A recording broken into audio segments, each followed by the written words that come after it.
আসসালামু আলাইকুম। দুপুরের শীর্ষ সংবাদে স্বাগত জানাচ্ছি আমি শাহনাজ পারভীন। গুলশানে 50 লাখ টাকা চাঁদাবাজির ঘটনায় সমন্বয়ক জানে আলম অপু গ্রেফতার। শুল্ক হার কমানোয় বাংলাদেশের গুরুত্বপূর্ণ কূটনৈতিক বিজয়, প্রধান উপদেষ্টা। জাতীয় সরকার নিয়ে নাহিদের দাবি সত্য নয়, মির্জা ফখরুল। বিদ্যুৎ কেন্দ্রে আগুন, হবিগঞ্জে বিদ্যুৎ সরবরাহ বন্ধ। পিআর পদ্ধতিতে 100 আসনের উচ্চকক্ষ গঠনের সিদ্ধান্ত কমিশনের, বিএনপি ও সমমনাদের আপত্তি। ফ্যাসিস্টের দোসররা প্রশাসনে ঘাপটি মেরে আছে, জামায়াতের সেক্রেটারি জেনারেল। মুরাদনগরে এক উপদেষ্টার ত্রাসের রাজত্ব সৃষ্টির অপচেষ্টা, কায়কোবাদ। মতিঝিলে সমন্বয়ক পরিচয়ে ভবন দখলের চেষ্টা। শুক্রবারও শাহবাগে জুলাই যোদ্ধাদের অবস্থান। পল্লবীতে যুবলীগ নেতার চাঁদাবাজির তদন্তে আদালতের নির্দেশ। নিউ ইয়র্ক পুলিশে মরণোত্তর পদোন্নতি পেলেন বাংলাদেশি দিদারুল। 12 জেলায় ঝড় বৃষ্টির আশঙ্কা, নদী বন্দরে 1 নম্বর সতর্ক সংকেত। এবং কূটনৈতিক প্রচেষ্টায় সফল পাকিস্তান, শুল্ক কমে 19%। শুনছিলেন শিরোনাম, এবার বিস্তারিত। রাজধানীর গুলশানে সাবেক সংসদ সদস্য শাম্মী আহমেদের বাসায় চাঁদাবাজির ঘটনায় গণতান্ত্রিক ছাত্র সংসদের কেন্দ্রীয় যুগ্ম আহ্বায়ক জানে আলম অপুকে গ্রেফতার করা হয়েছে। শুক্রবার ঢাকা মেট্রোপলিটন পুলিশের মিডিয়া অ্যান্ড পাবলিক রিলেশনস বিভাগ এক সংবাদ বিজ্ঞপ্তিতে এ তথ্য জানিয়েছে। বিজ্ঞপ্তিতে বলা হয়েছে, গুলশানে 50 লাখ টাকা চাঁদাবাজির ঘটনায় পলাতক জানে আলম অপুকে রাজধানীর ওয়ারি থেকে গ্রেফতার করেছে ডিবি পুলিশ। বুধবার ডিএমপি ব্রিফিংয়ে ডিসি মোহাম্মদ তালেবুর রহমান জানান, গুলশানের সাবেক সংসদ সদস্যদের বাসায় গিয়ে 50 লাখ টাকা চাঁদা দাবির ঘটনায় গ্রেপ্তার আসামিদের জিজ্ঞাসাবাদ করা হয়। জিজ্ঞাসাবাদে পাওয়া তথ্যের ভিত্তিতে রাজধানীর নাখালপাড়ায় রিয়াদের ভাড়া বাসা থেকে 4টি চেক উদ্ধার করা হয়। চেক 4টি মোট 2,25 লাখ টাকার। আব্দুর রাজ্জাক বিন সুলাইমান ওরফে রিয়াদ গণতান্ত্রিক ছাত্র সংসদের কেন্দ্রীয় কমিটির সদস্য ছিলেন। বৃহস্পতিবার ভোরে তার বাড্ডার ভাড়া বাসায় অভিযান চালিয়ে 2,98,000 টাকা উদ্ধার করে গুলশান থানা পুলিশ। অন্তর্বর্তী সরকারের প্রধান উপদেষ্টা অধ্যাপক ডক্টর মোহাম্মদ ইউনূস বলেছেন, যুক্তরাষ্ট্রের সঙ্গে বাণিজ্য চুক্তি সম্পন্ন হওয়াকে বাংলাদেশের জন্য গুরুত্বপূর্ণ কূটনৈতিক বিজয় বলে অভিহিত করেছেন প্রধান উপদেষ্টা ডক্টর মোহাম্মদ ইউনূস।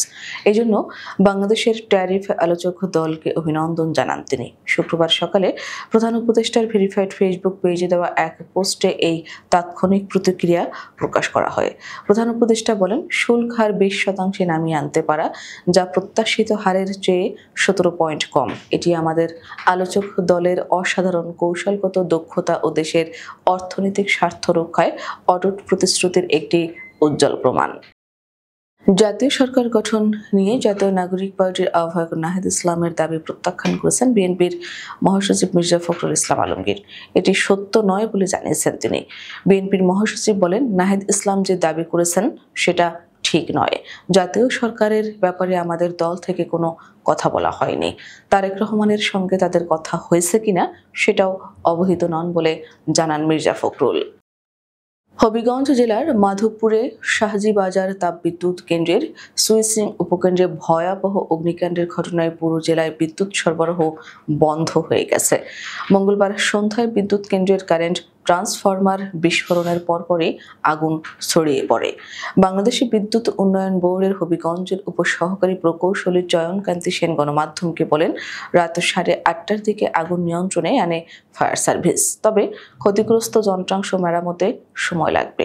এ ঘটনায় জেলার প্রায় 5 লাখ গ্রাহক বিদ্যুৎহীন হয়ে পড়েছেন বলে জানান তিনি। পিআর পদ্ধতিতে 100 আসনের উচ্চকক্ষ গঠনের সিদ্ধান্ত নিয়েছে জাতীয় ঐক্যমত্য কমিশন। বিষয়টি নিয়ে দীর্ঘ আলোচনার পর কমিশন এই সিদ্ধান্তের কথা ঘোষণা করে। তবে বিএনপি এবং তাদের সমমনা দল ও জোটগুলো এই সিদ্ধান্তে আপত্তি জানিয়েছে। তারা বলছেন, উচ্চকক্ষে সদস্য মনোনীত হতে হবে জাতীয় নির্বাচনের দলগুলোর প্রাপ্ত আসনের ভিত্তিতে। বৃহস্পতিবার রাজধানীর ফরেন সার্ভিস একাডেমিতে রাজনৈতিক দলগুলোর সঙ্গে কমিশনের দ্বিতীয় ধাপের 23তম দিনের আলোচনা অনুষ্ঠিত হয়। এদিন কমিশনের দ্বিতীয় দফা সংলাপের 23তম দিনের আলোচনায় সংসদের উচ্চকক্ষে পিআর পদ্ধতি চালুর প্রস্তাব নিয়ে বিতর্ক তৈরি হয়। দীর্ঘ আলোচনা সত্ত্বেও দলগুলোর মধ্যে ঐকমত্য না হওয়ায় এবং ভিন্ন মত থাকায় বিষয়টি কমিশনের উপর ন্যস্ত করা হয়। এরপর পিআর পদ্ধতিতে 100 আসনের উচ্চকক্ষ গঠনের সিদ্ধান্ত জানায়। জুলাই সনদ ও ঘোষণা দ্রুত বাস্তবায়ন করতে হবে। একই সঙ্গে অবাধ ও নিরপেক্ষ নির্বাচনের লক্ষ্যে লেভেল প্লেইং ফিল্ড নিশ্চিতের দাবি জানিয়েছেন জামায়াতের সেক্রেটারি জেনারেল অধ্যাপক মিয়া গোলাম পরোয়ার। শুক্রবার সকালে জাতীয় প্রেস ক্লাবে এক আলোচনা অনুষ্ঠানে এসব কথা বলেন তিনি। আলোচনা সভায় তিনি আরো বলেন, রাজনৈতিক দলসমূহের মধ্যে প্রয়োজনীয় সংস্কার, ভিন্ন মতের প্রতি শ্রদ্ধা এবং পারস্পরিক সহমর্মিতার সংস্কৃতি গড়ে তুলতে হবে। তিনি বলেন, দলীয়করণ মুক্ত, দুর্নীতিমুক্ত প্রশাসন, বিচার ও সরকার ব্যবস্থা গড়ে তুলতে একটি ভারসাম্যপূর্ণ রাষ্ট্রীয় কাঠামো তৈরি করতে হবে, যেখানে নতুন কোনো ফ্যাসিবাদ জন্ম নেবে না। বিএনপির ভাইস চেয়ারম্যান ও সাবেক মন্ত্রী কাজী শাহ মোফাজ্জল হোসেন কায়কোবাদ বলেছেন, দেখেন, আমি একটা দল করি। এখন আমি যে কোনো একটা কথা বলা একটা গুরুত্বপূর্ণ দায়িত্ব। এ থেকে আমি মনে করি, যেহেতু এটা বিচারাধীন আছে, এ নিয়ে আমার মন্তব্য করা সঠিক নয়। তবে এই ঘটনাগুলি ঘটেছে এবং মুরাদনগরে আরও অনেক ঘটনা ঘটেছে। এই ঘটনার জন্য আমি দায়ী করব পুলিশ প্রশাসনকে, কারণ তারা মুরাদনগরে গেছে আসিফ মাহমুদের তদবিরে। আসিফ মাহমুদ সাহেব ওনাদেরকে তদবির করে নিয়ে গেছেন মুরাদনগরে। সম্প্রতি একটি বেসরকারি টেলিভিশনে দেওয়া সাক্ষাৎকারে এসব কথা বলেন বিএনপির এ নেতা। ছাত্ররা যে কাজটা আমাদের জন্য করেছেন, সারা বাংলাদেশের ছাত্ররা, তারা আমার কাছে মাথার তাজ। তাদের মধ্যে প্রায় 90% ছাত্রছাত্রী কিন্তু আমাদেরকে এই উপহারটা দিয়ে, স্বাধীনতার উপহারটা দিয়ে তারা তাদের লেখাপড়ায় ফিরে গেছে। রাজধানীর মতিঝিলের একটি বাণিজ্যিক ভবন দখলের চেষ্টা করেছে কয়েকজন সমন্বয়ক। গত 29 জুলাই মহসিন রেজা, রিমন খান, রায়হান আহমেদ সহ 30 থেকে 35 জনের একটি দল মতিঝিলের বাংলার বাণী ভবন দখলের চেষ্টা করেন। ভবন কর্তৃপক্ষ পুলিশের হস্তক্ষেপ কামনা করেন। পরে পরিস্থিতি নিয়ন্ত্রণে ঘটনাস্থলে মতিঝিল থানা পুলিশ গেলে ক্ষিপ্ত হন সমন্বয়করা। কেন সেখানে পুলিশ পাঠানো হলো সে কৈফিয়ত চাইতে পরদিন 30 জুলাই থানায় যান সমন্বয়করা। তারা মব সৃষ্টি করে পুলিশের উপর হামলার চেষ্টা করলে 3 সমন্বয়ককে আটক করা হয়। এ সময় অন্যরা পালিয়ে যায়। রাজধানীর শাহবাগ মোড়ে টানা দ্বিতীয় দিনের মতো শুক্রবারও অবস্থান কর্মসূচি পালন করছেন জুলাই যোদ্ধারা। তাদের দাবির মধ্যে আছে জুলাই ঘোষণাপত্র ও জুলাই সনদ বাস্তবায়ন এবং স্থায়ী বিধানে যুক্ত করা।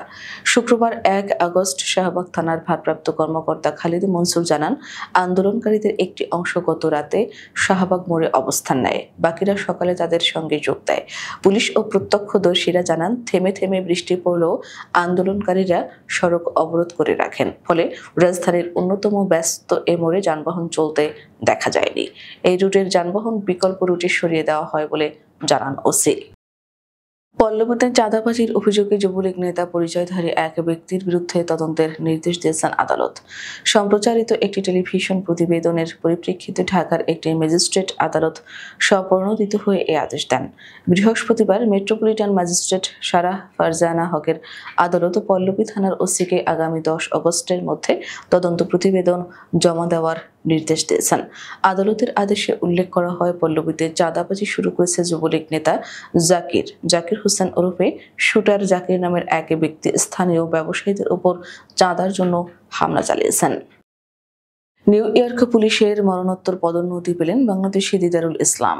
ম্যানহাটনের একটি অফিস ভবনে বন্দুক হামলায় নিহত নিউ ইয়র্ক সিটি পুলিশ ডিপার্টমেন্টের কর্মকর্তা দিদারুল ইসলামকে শেষ বিদায় জানায় সহকর্মী ও স্বজনেরা। নিউ ইয়র্কে বৃহস্পতিবার জানাজা শেষে দিদারুলকে দাফন করা হয় নিউ জার্সির টটোয়ার একটি বেসরকারি কবরস্থানে। এর আগে ব্রোঙ্কসের পার্কচেস্টার জামে মসজিদে তার জানাজা অনুষ্ঠিত হয়। জানাজার আগে এনওয়াইপিডির পক্ষ থেকে দিদারুলকে মরণোত্তর পদোন্নতি দিয়ে ডিটেকটিভ ফার্স্ট গ্রেড পদে উন্নীত করা হয়। দেশের বেশ কিছু অঞ্চলে আজ ভোর থেকে দুপুর পর্যন্ত অস্থায়ীভাবে দমকা ঝোড়ো হাওয়া সহ বৃষ্টি ও বজ্রবৃষ্টি বয়ে যাচ্ছে। একই সঙ্গে দেশের অভ্যন্তরীণ নদী বন্দরগুলোর জন্য ১ নম্বর সতর্ক সংকেত দেখাতে বলা হয়েছে। শুক্রবার ১ আগস্ট আবহাওয়া অধিদপ্তরের ঝড় সতর্কীকরণ কেন্দ্রের দেওয়া এক পূর্বাভাসে বলা হয়েছে, ভোর ৫টা থেকে দুপুর ১টার মধ্যে রাজধানী সহ পাবনা, ফরিদপুর, টাঙ্গাইল, যশোর, কুষ্টিয়া, খুলনা, বরিশাল, পটুয়াখালী, নোয়াখালী, কুমিল্লা ও চট্টগ্রাম অঞ্চলসমূহের উপর দিয়ে দক্ষিণ বা দক্ষিণ পূর্ব দিক থেকে ঘন্টায় ৪৫ থেকে ৬০ কিলোমিটার বেগে বৃষ্টি বা বজ্রসহ অস্থায়ীভাবে দমকা অথবা ঝোড়ো হাওয়া বয়ে যাচ্ছে। এসব এলাকার নদী বন্দরগুলোকে ১ নম্বর সতর্ক সংকেত দেখাতে বলা হয়েছে। যুক্তরাষ্ট্রের পাল্টা শুল্ক নিয়ে কূটনৈতিক প্রচেষ্টায় সফলতা দেখিয়েছে পাকিস্তান। দক্ষিণ এশিয়ার শীর্ষস্থানীয় দেশগুলোর মধ্যে সবচেয়ে কম শুল্ক নির্ধারণ করা হয়েছে দেশটির ওপর। শুক্রবার এই তথ্য জানিয়েছে মার্কিন সংবাদ মাধ্যম CNN। স্থানীয় সময় বৃহস্পতিবার মার্কিন প্রেসিডেন্ট ডোনাল্ড ট্রাম্পের এক নির্বাহী আদেশে নতুন শুল্ক হার নির্ধারণ করা হয়। ওয়াশিংটনের ঘোষণা অনুযায়ী জানা গেছে, পাকিস্তানের পণ্য আমদানিতে শুল্কের পরিমাণ ২৯% থেকে কমে ১৯% হয়েছে। আমাদের পরবর্তী রাতের শীর্ষ সংবাদ দেখার আমন্ত্রণ জানিয়ে এখনকার মতো বিদায় নিচ্ছি। দর্শক, ভিডিওটি শেষ পর্যন্ত দেখার জন্য আপনাকে অসংখ্য ধন্যবাদ। নিত্য নতুন সংবাদ পেতে আমাদের ইউটিউব চ্যানেলটি সাবস্ক্রাইব করুন ও নিয়মিত নোটিফিকেশন পেতে বেল বাটনটি ক্লিক করুন এবং আমাদের ফেসবুক পেজটিতে লাইক করুন। এছাড়াও আমাদের ভিডিওতে লাইক দিয়ে শেয়ার করুন। আল্লাহ হাফেজ।